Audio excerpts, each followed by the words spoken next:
Hello, hello, and welcome to the My Sugar-Free Journey podcast. I am excited about today's episode because I love talking to our guest today. Today we are talking to Chris Masterjohn. So he's been a guest on here twice before, and he's actually he's also been the reason for another return guest. I talked to him about a couple things, and then I guess it was Amber O'Hearn called me and said, "Why didn't you ask me the questions you were asking him?" I was like, I'm sorry. Cool. Back on. So if you don't know much about Chris, here's just a quick rundown of what he's done. He's earned his PhD in nutritional sciences from the University of Connecticut in 2012. He conducted nutrition research at the University of Illinois from 2012 to 2014. He became a professor of nutrition at Brooklyn College. And then in 2017, he went off to do his own thing. He's got a fantastic podcast that is a must-listen-to podcast for me. His Twitter account is fantastic. You guys need to go check that out. And what I've told him is that what we're doing is today is he's got a new email course that you guys need to check out on his website, Chris Masterjohn PhD, where he goes through and breaks down all of the different vitamins and minerals, what they do, how they interact. And it's a, to say it's in depth wouldn't do it justice. It's a fascinating list of facts and things that you need to know about all of these different vitamins and minerals. I've only read the vitamins part. The minerals is coming up, but still there's enough in here. And what I've done today is every time he said something that I had a question about, I've copied and pasted into a document. So if we sound like we're jumping around a little more in this podcast than we normally do, that's because I'm jumping around a little more than I normally do, because I've got a bunch of questions and things I'd like to talk to Chris about. So without further ado, Chris, welcome to the show. Thank you so much, Aaron. It's good to be here. Thank you. Thank you. So here's my first question, and this doesn't have anything to do with the vitamins and minerals thing, but I was thinking about it as I was kind of thinking about some of the other things. Can you walk us through what you do for a client? So somebody new comes in, they want your nutritional expertise kind of applied to their life. What do you do? What does that look like? Yeah, so I think my consulting situation is kind of unique because I have people that come to me for like a ridiculous spectrum of different things. And so generally what I do, and this really isn't what someone should be doing if their primary purpose is to be a nutritional management coach or consultant. But what I do is I just say, what are your three most important goals? Why do you want to work with me in an intake form? And then when we have our first appointment, which is sometimes our only appointment, depending on what they need and want, I ask them to go into a little bit more detail, usually ask them what they have and haven't tried already that has or hasn't worked, so we can collect some data on, ruling out things that we, just better focusing on what is likely to be the things that pay off most easily. And some of my clients do a lot of nutritional testing, and so my nutritional testing management approach comes into play with that. But then I have other people who, sometimes I have people who go on a podcast and they want to do some consulting with me to make sure, their understanding of the topic isn't missing any holes that I would have seen or something like that. So it can be very random for me. The average person who's coming to me usually just has, they've bounced around with a number of approaches already. They felt like they had some issues that either needed some tweaking and could use some of my unique insights, or that they tried a bunch of things that just weren't working. That's usually where they are. So it's usually a matter of narrowing down on a specific topic that's been a problem spot for them. Okay. That's very interesting. So here's the kind of the first question that has come to mind as I was reading through all of this stuff. In the last few months on the show, we've had people on that have talked about the dangers of dairy, that it's pro-inflammatory and that it does other things. We've had other people on that talk about the dangers of oxalates, that oxalates can cause all kinds of damage. He hasn't been on the show, but Dr. Gundry has been on talking about the dangers of lectins, that lectins are dangerous. We've had carnivores that talk about how fiber isn't all that important and that it's maybe not something that we need to be worried about. In fact, we've had carnivores on say that, really meat is the only thing that you need to eat.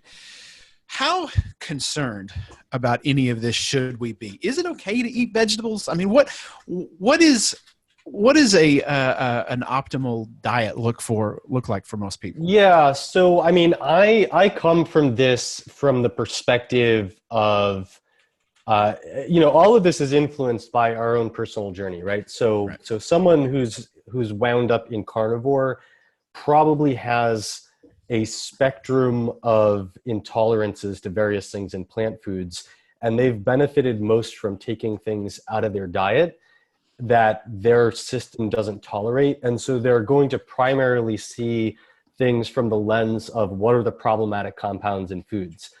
My own bias is to come from a very different perspective, which is how do we get all the things we need from food? And that's largely because all my problems came from restricting my diet. And of course, I never went on a fully carnivore diet, but Right. and I was in fact a vegan when I was at my most restrictive. But still, I came to the conclusion, which I still think is correct, 15 years later, that I was not getting things that my body needs, being essential nutrients or specific forms of essential nutrients. And so I've built my whole education and my whole research program around understanding how do we get everything that we do need. And so I'm far more likely to start there and also to see the gaps in what would be missing in those diets, whereas someone else is not starting there and their primary expertise is not in seeing those gaps. It's, maybe I have a blind spot where I'm saying, eat dairy for calcium, but there's this other thing that I'm not paying enough attention to that is the primary thing for someone else. But, as confirmation bias, slash as evidence, that my perspective, I think, is kind of the one that should be the starting place for the average person. If you look at what happened in the worst disaster of nutrition ever recorded in human history, that is the early 20th century replacement of traditional foods with refined sugar and refined flour. And to some degree, there were other forms of nutritional deficiencies around the same time that didn't need refined sugar and refined flour. For example, there were epidemics of pellagra, which is very severe niacin deficiency, on southern diets even earlier than refined foods, where they were eating low protein diets that were predominantly corn, that was not processed in traditional ways to make niacin, vitamin B3, bioavailable. But you can cluster those together because a very similar time period, around the turn of the 20th century, the time there were very severe nutritional deficiencies before that were like little threads leading into the period of refined flour and refined sugar, where all of those nutritional deficiencies just became all everywhere across the globe, people were suffering from all of them combined. And like, if you look back to, I think Weston Price's book, Nutrition and Physical Degeneration, is one of the most important things to use as a center of our understanding here, where he traveled the world documenting how all across the globe, on every continent, in people of all kinds of different genetic stock, they had the same terrible, devastating health effects from replacing whatever it was that they were eating, which sometimes was borderline carnivore, sometimes was borderline vegan, sometimes was, very heavy on milk and dairy, sometimes was like all across the board, right? That transition from all those different things to what Price called the displacing foods of modern commerce, white flour, white sugar, syrups, canned goods, was the single most devastating thing that ever happened in human history to nutrition. And Price hypothesized, now you can look at that and you can say, oh, well, that's because they were eating too much wheat, right? But Price hypothesized that it was because things were missing, not because things were present. And then he took that understanding back to his own clinic, and he took people in the Depression era who were, my grandmother, when she was in the Depression, like a meal for her was Wonder Bread topped with Crisco or lard topped with sugar. And so these people were eating tons and tons of junk. And Price did not change. He did not tell them to eat any different when they were at home. He took them in eating 60% of his diet as complete junk, and then gave them the most incredibly nutrient dense meals that they could have gotten anywhere. And he was able to reverse tooth decay, in some cases to reverse hypocalcemic seizures, to improve learning disabilities, all kinds of things just by putting those things back in. So I don't deny that for some people, lectins are a problem. I don't deny for some people, dairy is a problem. But what I do is I say, as a starting place, your primary starting place should be thinking, what would I eat if I wanted to make sure in the most sustainable way for me possible that I'm getting all of the nutrients that I need? And then if you need to modify that with the consciousness that when you do, you're changing that balance. Look at what you're changing and find ways to compensate for it. What about the idea that some of these things are bad for us, like oxalates or whatever, in any level, but that in small amounts it's a hormetic stress, that it's something that our body can respond to and become stronger, that we need oxalates in our diet specifically to give us whatever it is, however it is that our body responds to oxalates? Well, I think in the case of oxalates, that's probably dubious, but look, it's a case-by-case or basis. Lectins or whatever. I mean, yeah. I mean, so let's deal with the principle, then we can go to specific cases. So the principle of hormesis is totally true. The principle of hormesis is that a little bit of something that is bad for you is good for you. Right. And that is because some things that are bad for you elicit adaptive responses, and the benefit of the adaptive response is in net better than the harm caused. And so to take a couple examples where this is definitely specific cases where this is definitely true. So in one case, I think in the best case that you possibly make for this, the polyphenols that are in fruits and vegetables, which are just there's thousands of these compounds. They're what some people call them phytonutrients, phytochemicals, just all the antioxidants. Usually, even though there are essential nutrients that are antioxidants, usually when people say the antioxidants and they're talking about fruits and vegetables, they're talking about these polyphenols. So thousands of these chemicals that are not essential to be in the human body that are present in all those good for you foods, right, in the plant kingdom. Those things are definitely regarded by our bodies as toxins. How do we know this? Well, first of all, they're only about 1% bioavailable. Why are they 1% bioavailable? Because our intestines do everything they possibly can to not absorb them. And that's exactly the opposite of how a vitamin is treated. Our intestines have specific transport mechanisms to, against all odds, take that vitamin out of our food and absorb it. So then second of all, whatever makes it into the intestines winds up in the liver, and then the liver detoxifies these things the same way the liver detoxifies acetaminophen or aspirin or benzene or whatever they're adding to gasoline in your hairspray. And that's called xenobiotic metabolism, which means xenobiotic is sort of like a xenophobia, is fear of foreigners. It's a foreign substance that's relevant to your life. And so if you take something like the EGCG is one of the four main chemicals in green tea that people take green tea extract for, they drink green tea for, or they buy EGCG supplements. And that thing is very small percentage gets in. Everything that you see in the blood has been treated by the liver as toxic, has been modified like a toxin, and within 24 hours, it's excreted into your urine. And what you see circulating in the blood is the form that's been prepared to make it easier to excrete in the urine. But what do these things do? Well, the reason they're beneficial is because a tiny amount of this substance that our body is treating as toxic is regarded as toxic. And what do we do with the toxic thing? Well, if we recognize it well, we upregulate our antioxidant defenses, we upregulate our detoxification defenses, we upregulate the whole system of things that respond to stressful, harmful things from our outside environment to make it easier to deal with those things. And if you think of this from an evolutionary perspective, what did we see first? Gasoline or the toxins in fruits and vegetables?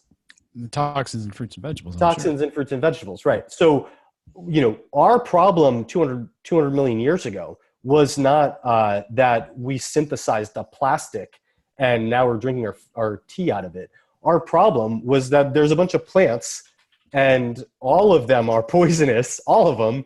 And we need to figure out a way to deal with that because they have essential nutrients in them, right? So our body developed basically xenobiotic defense. The existence of detoxification is a reflection of the fact that we could not survive without being able to eat toxic things, because it is those toxic things that are good for us.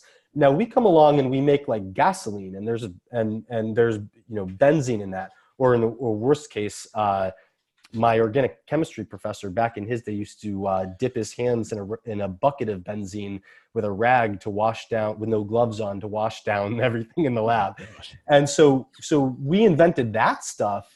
And why is that so much more toxic than fruits and vegetables? Because we didn't spend 200 million years evolving finely tuned defenses to it.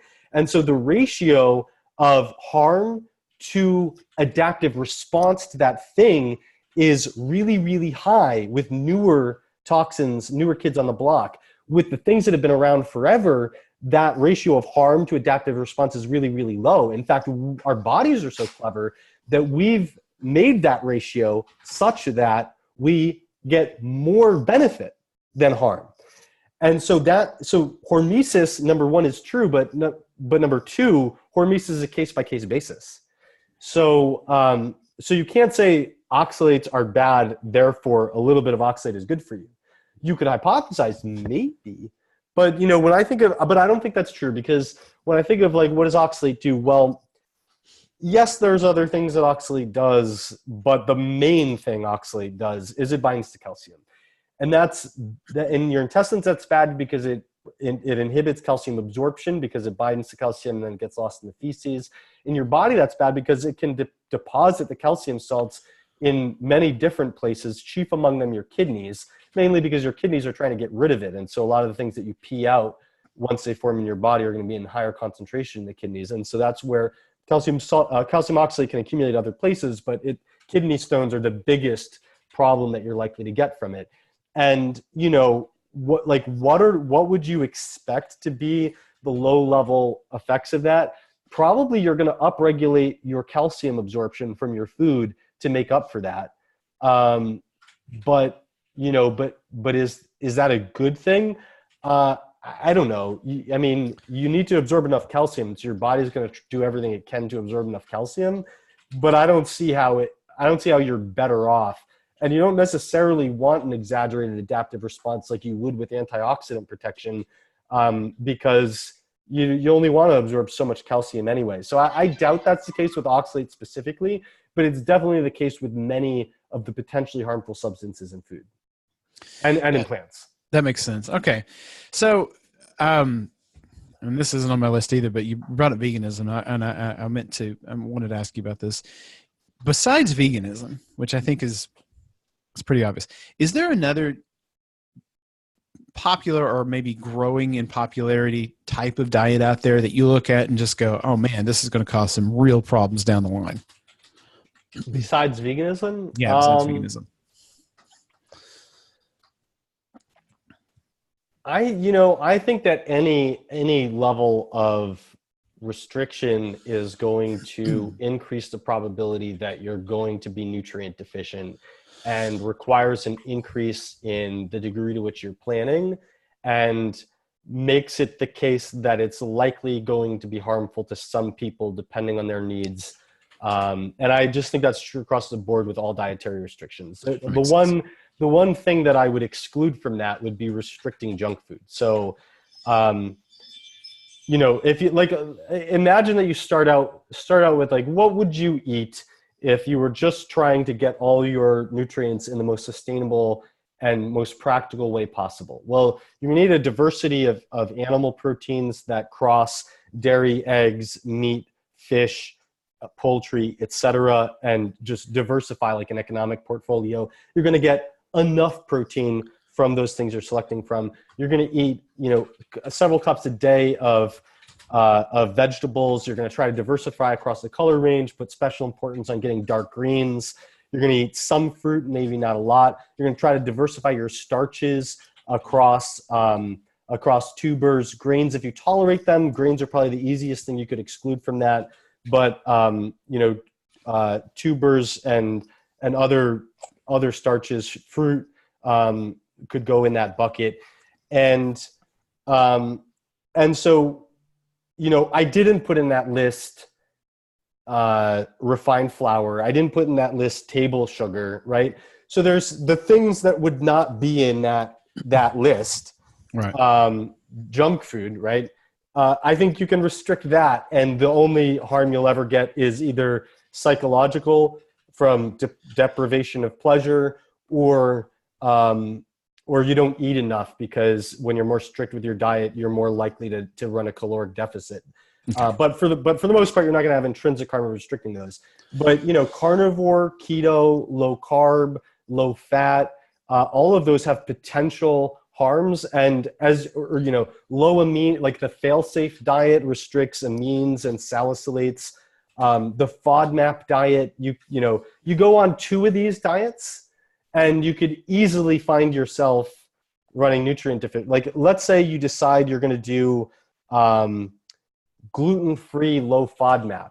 You're eating meat and white rice, and you're already in trouble. And Right. then you decide that, you're doing dairy-free carnivore, you're doing autoimmune paleo and carnivore. And so, you're doing carnivore, but you can't eat eggs. You're probably not, or I don't know, maybe you can do eggs depending on who you ask. Okay, low allergen, autoimmune paleo, carnivore, right? Like, can't eat eggs, you can't eat all plant foods. You get, you're just restricting so many things that each time you put a restriction in, you have to be mindful of, what did I do to that basic plan? How do I compensate for that? And if you don't do that, you might be okay. You might be okay for years, but some nutrients take years to become deficient. And if you're like, well, I didn't get scurvy in the first 6 months of carnivore, so vitamin C doesn't matter, I think that's long-term, that's really bad thinking. Yeah, I remember listening to an interview with Jordan Peterson. He was saying that he eats steak, salt, and water. And I thought, good grief. I mean, it seems to be working out for him okay now. But man, I mean, will it still be working out for him? Yeah, I mean, so there are. It's not a balanced diet by any means. You would be surprised that some of the nutrients you can get from steak, if you eat enough of it. If you're getting 2,000 or 3,000 calories from steak, you are getting some of the nutrients that you would otherwise not expect to get from steak. But there's things that you're definitely missing. And I think, the carnivore community is very dismissive of scurvy because there's a lot of people on it who don't have scurvy. And there's a case report of someone who got scurvy on carnivore, but he was eating canned meat. And so you could say, well, if you eat fresh meat, you're not going to get scurvy. And the thing is, these nutrients take months to start depleting, and your vitamin C intake on a carnivore diet, if it's fresh meat, is not zero. It isn't zero, right? So on a 0 vitamin C diet, it's going to take months to get scurvy. But on a 2,000 calories of fresh steak that's not overcooked diet, it's probably going to take longer than that. I could see it taking a couple of years, and you don't have to have scurvy to have suboptimal vitamin C status. What would you expect to have suboptimal vitamin C status? Well, you could experience some neurotransmitter problems. And it just hasn't been well studied, right? So there's neurotransmitters and hormones you make from protein using vitamin C. So maybe if you eat enough steak, you're forcing enough of the amino acids into those pathways that you can compensate for some of the low vitamin C and forestall that problem from happening. But a lot of that's hard to measure. Measuring the effect of vitamin C on concentration and sex drive is not easy. And if you in the process you're fixing a systemic inflammatory problem, then you're not going to see that, right? Maybe right now your vitamin C status has lowered enough that you're losing 20% of your norepinephrine, but you've taken your inflammatory score from 100 to 0. you're probably you're not going to feel that 20% drop because there was some other problem that was completely screwing up how you felt, and that's gone now, right? So your biggest benefit in the moment is going to come from fixing whatever your biggest problem is.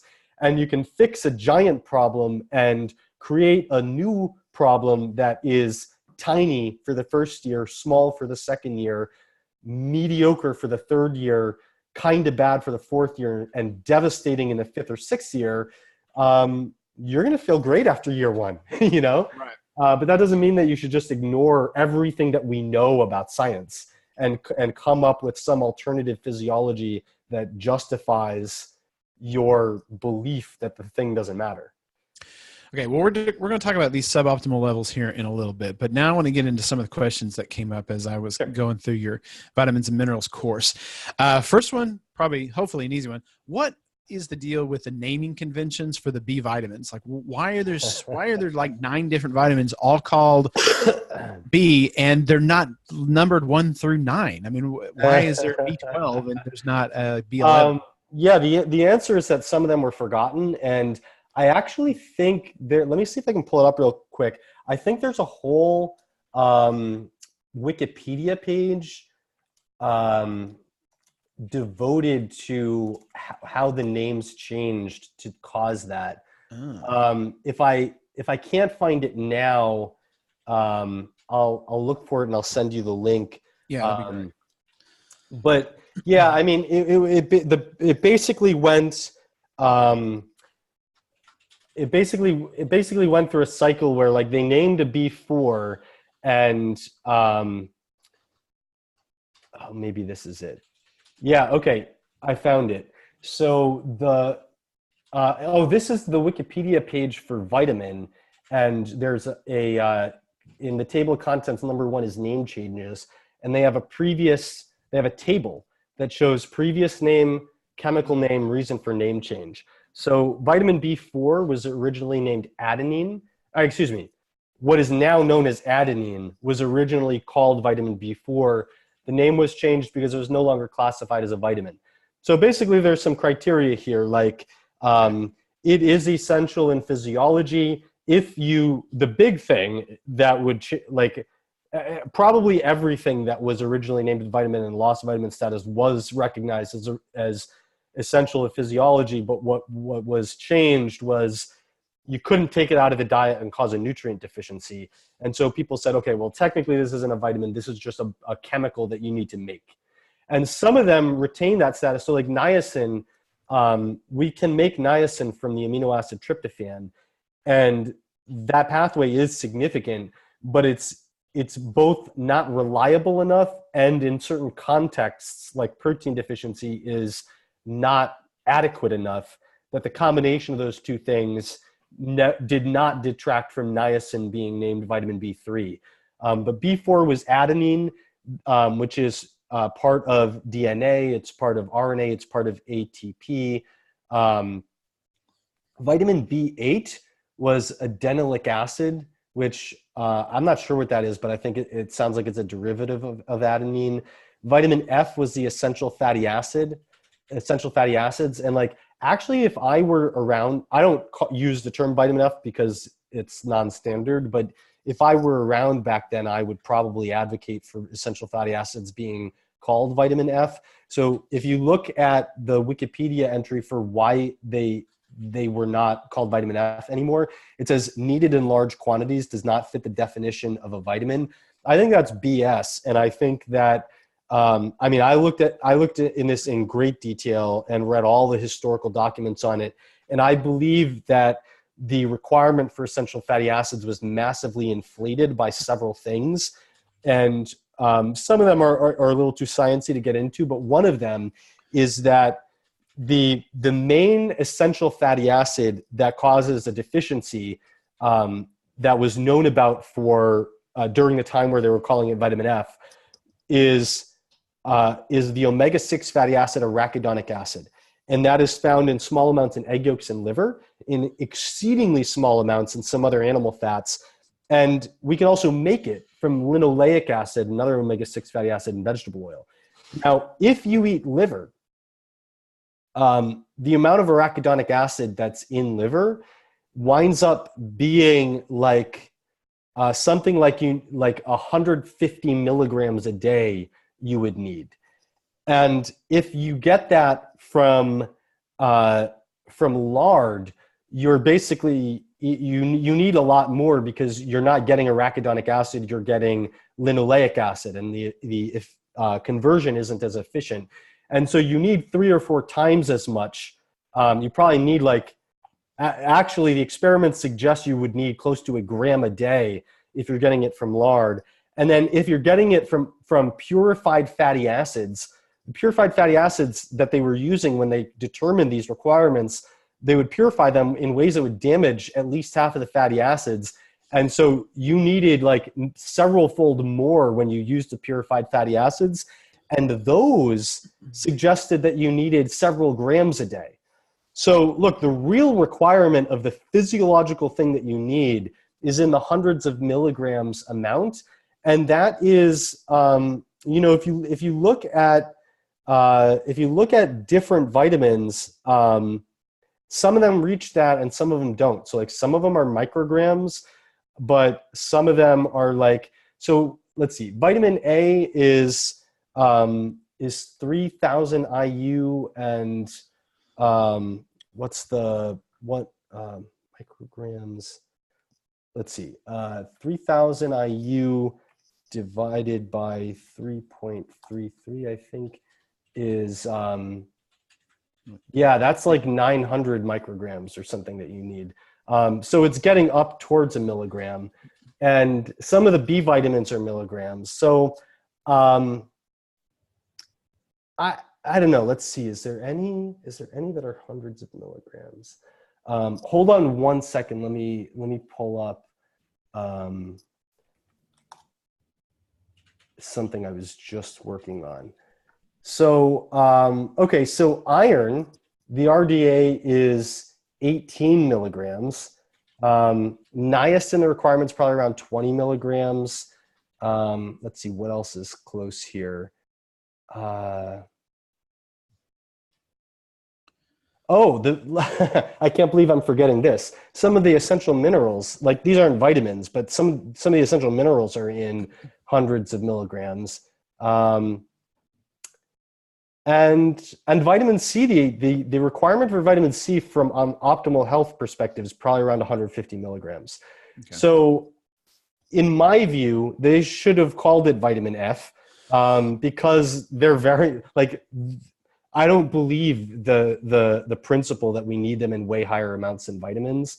But yeah, anyway, all of the name changes were something like that. They found a reason to say, well, technically this doesn't fit the thing that you will get a deficiency if you don't have very small amounts of it in the diet. You know, that was actually the next question I was going to ask. When you talked about suboptimal, are there problems that can occur when you've got too much or too little of a certain vitamin, but it shows up in range on a clinical test? Yeah, absolutely. So the first thing that you have to understand about those clinical ranges is, so sometimes we have really good data on what the range should be for optimal health, but the majority of times, and probably more than a majority, probably be fair to say most of the time, what we have is a normal range. And what a normal range is you take a standard population, like a random sample from the general population who appears to not have any deficiency. And you say, what's the range of what the blood level is? And what's the middle 95% of that? So you exclude 2.5% on one end, 2.5% on the other end. And you say, okay, that's the normal range. And it's not bad to do that, because if you don't have any data about what's optimal, you do want to know when there is such an obvious deviation from normal that you should, in the absence of really knowing what that should be, start looking right at that. And so many of the things that we have in medicine are normal ranges. In some cases we have good data that, for, like, you can agree or disagree on cholesterol, but this is what they did with cholesterol over time. They said the normal range goes like this, And then people came out and said, well, actually, if you want your lowest risk of heart disease, it has to be over here. And you can just, I'm sure you've had plenty of people on your podcast that would dispute what they've done with that range, but still that reflects the fact that they went from normal to optimal to what they decided was optimal based on the data that they were getting. And we have that for some vitamins, but we don't for most. And when we do, so even when we do have data on not optimal, but how do we stay out of deficiency, that what we've generally done is we have the best data on clinical deficiency. And so we set it at the level that rules out clinical deficiency. And then over time, we need to get more data to look at markers of health problems that occur from less severe deviations from normal or optimal. And this is what a good example of this is vitamin D. So we had really good data on the level that virtually completely guarantees you won't have rickets as a result of vitamin D deficiency.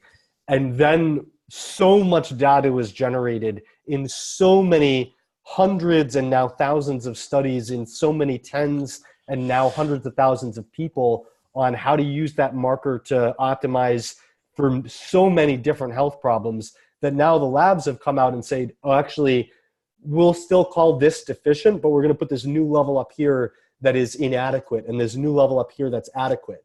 And so that's something where we just have that much data. But you can do that with vitamin D. You're not going to do that with molybdenum. Right. Yeah. Because there's not as much science. The data's just not there. No one has cared enough to get that data. And even vitamin D, I mean, that's a very recent phenomenon. The amount of research that's been generated on vitamin D, like I have been in nutrition, look at me, I'm not that old. I have been professionally in nutrition long enough to watch that happen, to watch when I first got into this stuff, to watch the recommendations from the vitamin D conscious people say, your doctor will not know what this test is, and they will accidentally order 125 dihydroxyvitamin D. You have to tell them to order 25 OHD and tell them what it is. Now the doctors measure that all the time. It's a totally different situation now, and that's been very short period of time. So I'm going to give you an opportunity to tell a story here. One of my favorite little nutritional stories is I may be getting the facts wrong here, but the idea that carrots help you see at night, that came from the RAF, the Royal Air Force, kind of proliferating the story to explain why their pilots had better success, bombing targets at night instead of telling the truth, which is they invented radar.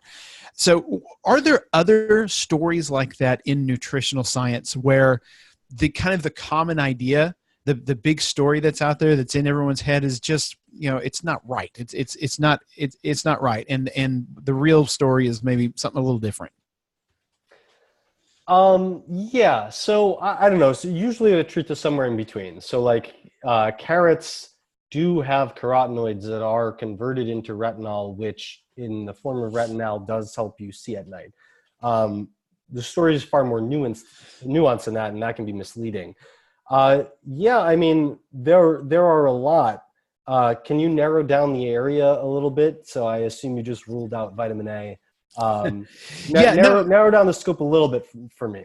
Well, I was interested in, because we have all of these little nutritional kind of myths that I've picked up over the years, and things like, I heard you say one the other day that really kind of put me back on my heels, because I don't eat grains. I certainly don't eat processed grains. Yep. But you said, hey, wait a minute. It was on one of your podcasts.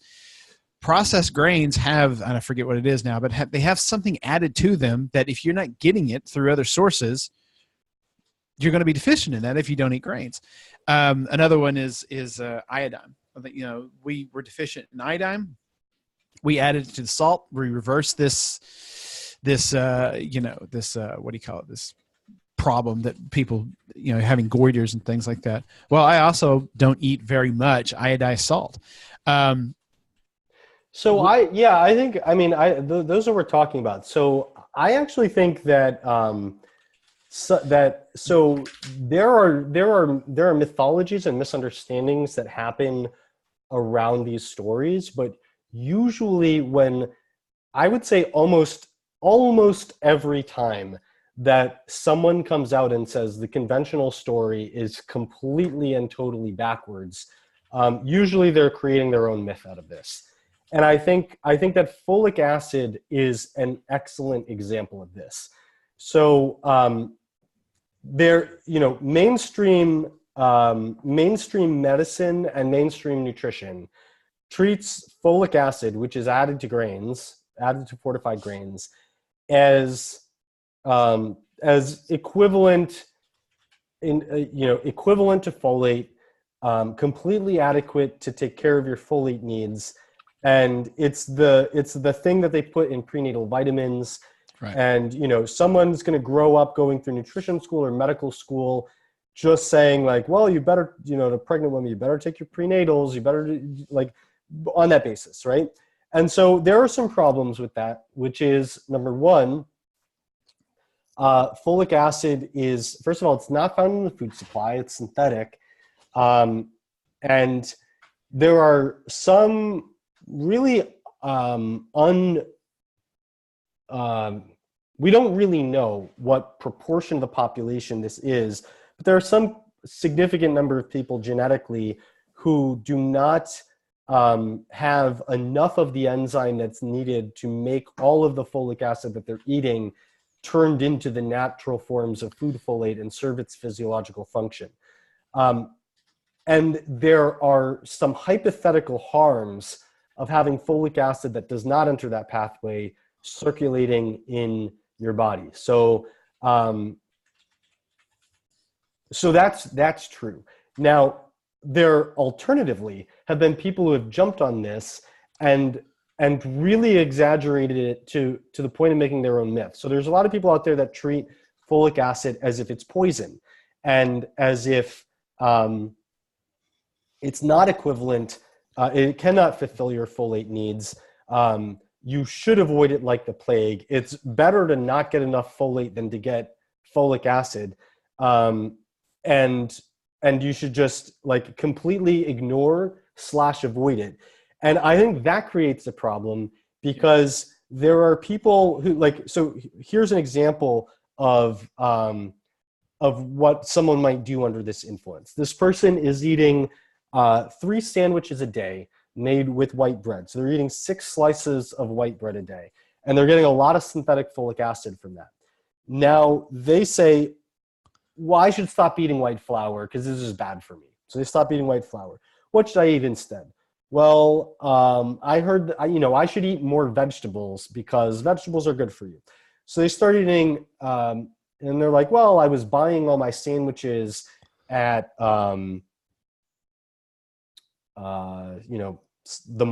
whatever food market or something on the way to work.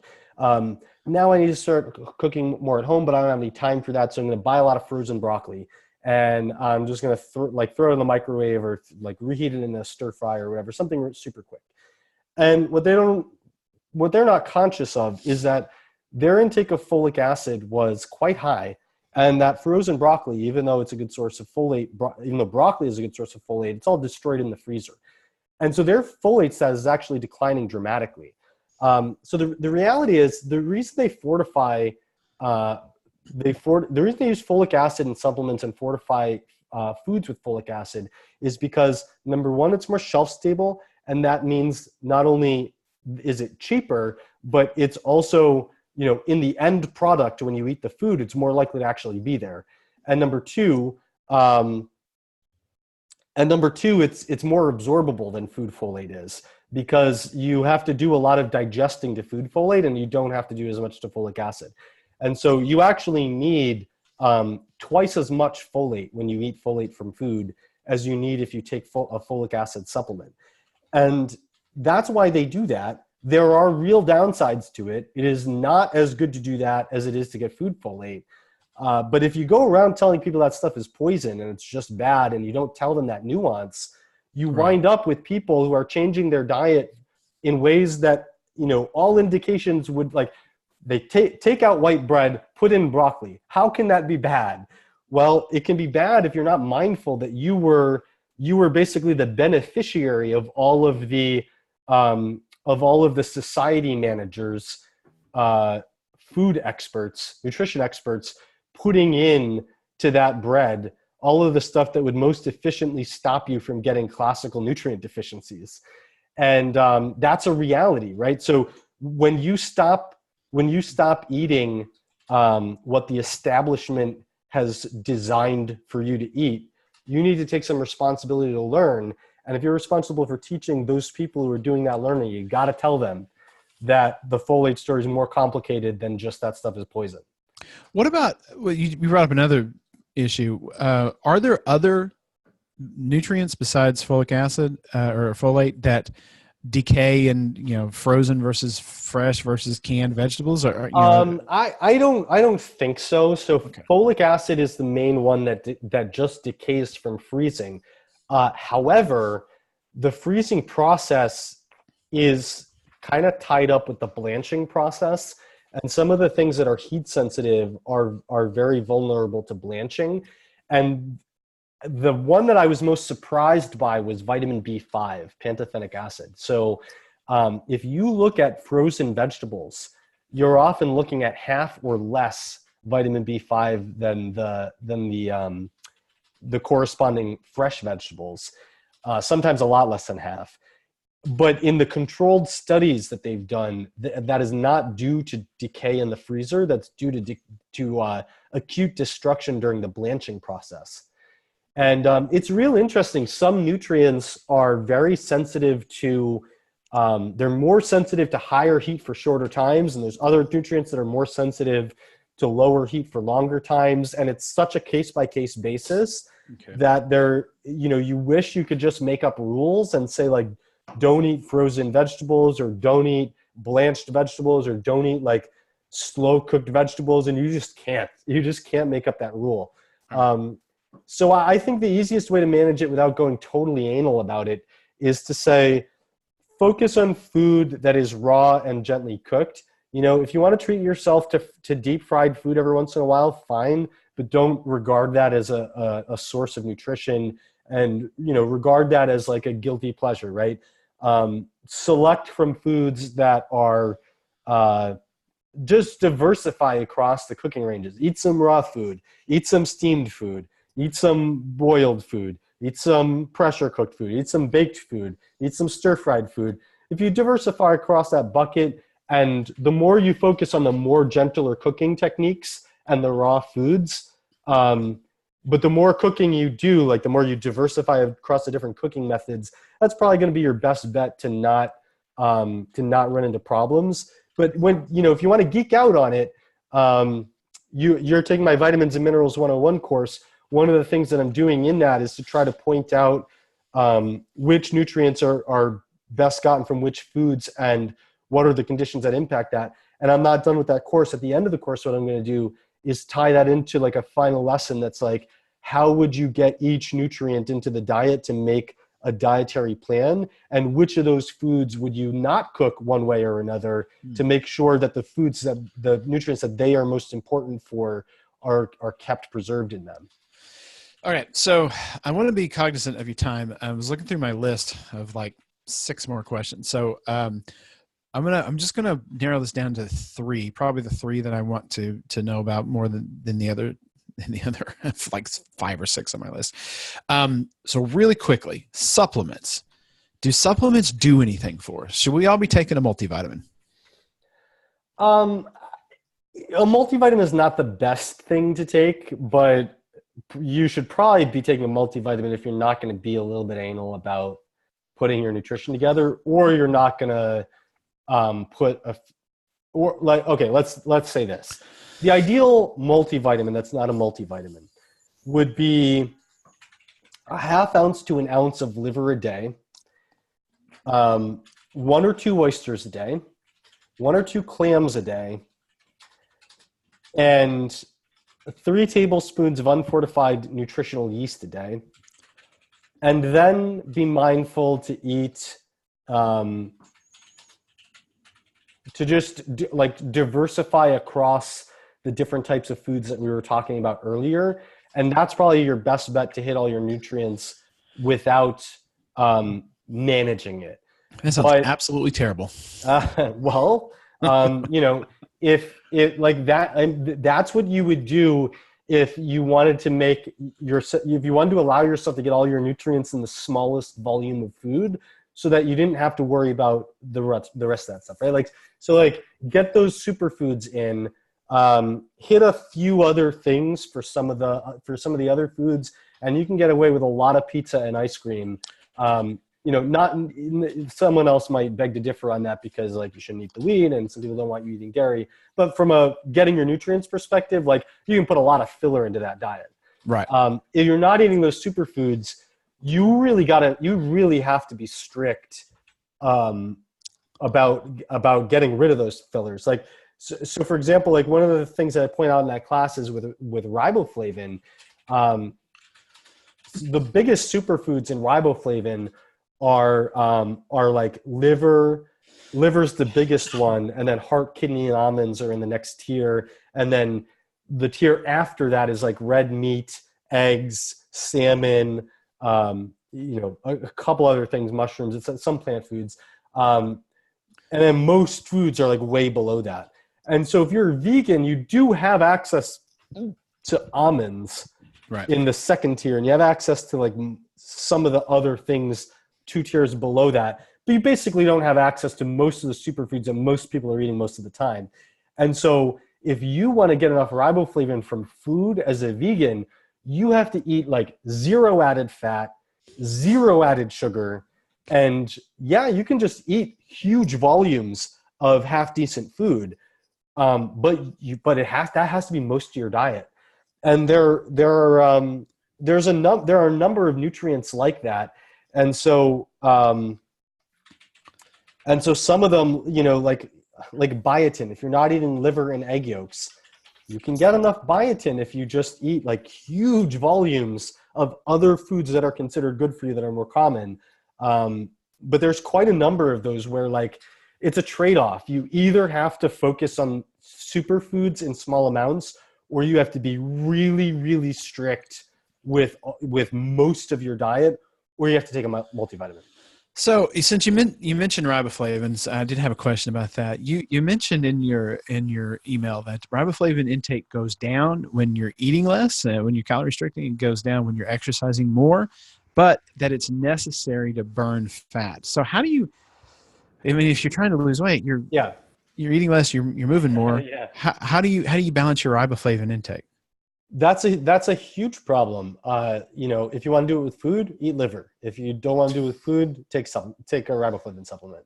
Okay. But that's a real big problem. So there, what's a good myth out there? A good myth is that the natural foods have whatever you need in them to metabolize them. Right. That like there's some, if you are very selective, there are some cool ways that works out. Like eating eyeballs is really good for your eyes, whatever. But like for the most part, that's BS. Actually, that's not even an example of that. That's an example of eat the body part that you want to nourish. That's a different thing. Which I've heard that too, Yeah, that's another thing. So that's less mythical than the idea that if you eat natural foods, your food is going to have whatever you need in it to metabolize that. So right. Riboflavin is a perfect example of that. You need twice as much riboflavin to burn fat as to burn carbs, and there's no riboflavin in fat, right? Like that's an excellent way to completely destroy that myth as total BS. If you're eating a high-fat diet, you need more riboflavin, and you eat less riboflavin, all things being equal. How do you make things not equal? Eat liver. But what you asked was, when you diet and exercise, you need more riboflavin, not less. Right. And you eat less riboflavin because if you're dieting, you're eating less food. Right. And it gets even worse if your weight loss diet of choice is keto. Yeah. Because now you're doing I guess the saving grace is like most people who eat keto aren't doing 30 to 60 minutes of cardio every day, which is the form of exercise that worst requires riboflavin. But that's total coincidence. There's nothing about keto that says don't do cardio. But just like culturally, people who are into keto tend to be more into like high intensity interval training and strength training. But those increase your need for riboflavin too. It's just like steady state cardio is worst, but all those things do as well. So if you're dieting, exercising, and eating high fat, you need probably close to 3 times as much riboflavin as you would usually need. What's the solution to that? Eat liver or take a riboflavin supplement.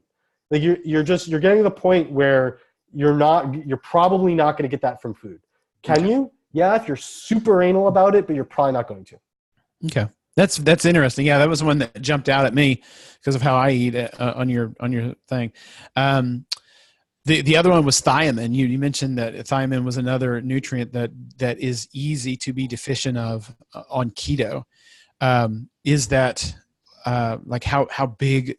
How much should we worry about that? So thiamine is a very I mean, even I confess to being confused by this. Thiamine is like if you look at older databases. It looks like red meat is a really good source of thiamine, and pork is a really weak source of thiamine. If you look at modern databases, it says pork is an awesome source of thiamine, and red meat doesn't have any thiamine. And so either some of this data is wrong, or, and I think this is totally plausible, there is such radical variation in the thiamine content of meat that these are genuine variations that have been detected over time, maybe because of time-dependent trends, but the sample size on this stuff is so small it could just be like it happened to be meat from that farm that was low in thiamine when we measured it, and some other farm we measured the meat from in the 1980s had a lot of thiamine. And there's plausible reasons for why this could vary. For example, microbes make thiamine antagonists, and microbes in the rumen of a red meat animal can make thiamine antagonists. They can also make thiamine. And so depending on the microbiome of the rumen, you could get production of thiamine or production of thiamine antagonists. And whether what that microbiome looks like might make a huge difference in the thiamine content of red meat. As an example. And we also know that there are currently epidemics, very big epidemics in several parts of the world of thiamine deficiency in wildlife. And what we don't know is where it's coming from. And so there seem to be environmental thiamine antagonists, and farm animals may or may not be exposed to the sources of those thiamine antagonists. There's one research team that's desperately trying to scan the environment for what those are, but they haven't figured it out yet. And so until they figure it out, there's a giant question mark on the thiamine status of meat from farm animals. And so if you assume that the meat, like if you are optimistic about the thiamine content of meat, then the rule for keto is just make sure that you get like a gram of protein per pound of body weight from meat, and you should be fine. But if you are pessimistic about the variation in the databases on the thiamine content of meat, like I look at that and I'm like, geez, I don't want to trust my meat for thiamine anymore. Right. And so when I look at that, I'm much more likely to just say like, look, if you're on keto, eat nutritional yeast or take a thiamine supplement. Okay. All right. Well, I really appreciate you coming on. You've certainly given us a lot to think about. And guys, in just a minute, I'm gonna give him an opportunity to tell us about his vitamin and mineral course. But before he does, I just want to reiterate, guys, this vitamin and mineral course is very, very, very interesting. If you have any interest at all about vitamins and minerals and how they interact with each other, the last time he was on, we talked about he has a cheat sheet where he goes through all of the different tests that you can do to figure out if you're deficient in different minerals and whatnot, vitamins. It's so good. I mean, it's such an incredibly helpful resource to have. I've had it in my Google Docs for like a year and a half now, and I cannot tell you how many times that I have gone to it and control F for a problem that somebody was facing or I was facing, and got a much better understanding of what of what's going on in the body. So I cannot recommend it enough. You guys need to go check both of these resources out. So Chris, can you tell us where they can find those things and where they can follow you on social media, all that good stuff? Yeah, let's go to the show notes of this podcast. I'll put in, give you some special links so you can get the discount for the cheat sheet there, 20% off, as well as sign up directly for the Vitamins and Minerals 101 course. I have a version of that in Facebook Messenger and another version by email. Eventually there will be a book, but if you sign up for the email / Facebook Messenger course, you'll get notified about that when it does come out. Both are totally educational. The Facebook Messenger course is a little bit more interactive, has a little bit more emojis, and is taught by Chris Masterjohn, my baby bot. So if you wanna giggle a few more times, do the Messenger version. And actually you can do both, so you don't have to choose. You can sign up for the email version and the Messenger version. A lot of people actually do that because some people really like the interactivity, but then they wanna control F the email to search for something, and it's easier to do that in email, or some people want to print out the email or something like that. So yeah, sign up for both of them. They're totally free. There's no catches. There's no, oh, you got half the content, now pay me for the rest. It's just a free course. When I do the book will cost money, but the course version is totally free. So sign up for that. You can always find me on social media at Chris Masterjohn on Facebook, YouTube, tiny bit Snapchat, lots of Instagram and Twitter, and YouTube and Facebook. And chrismasterjohnphd.com is the source for all my content. So when the book comes out, I'd like to invite you back on, and I will make a special note in my notes to talk about the back half of your vitamins and mineral course. So we didn't even discuss minerals because it's not even out yet. And that's all the other stuff that I want to talk about. I'm sure I'll find all kinds of great stuff in there that I want to talk about. So yeah, let's whenever you're finished, let's get that on the book. So Chris, thank you so much for coming on. You're welcome, man. It was great to be here. Thank you for having me. Thank you very much. All right, guys, to those of you listening, hold on. We'll be right back with some more information.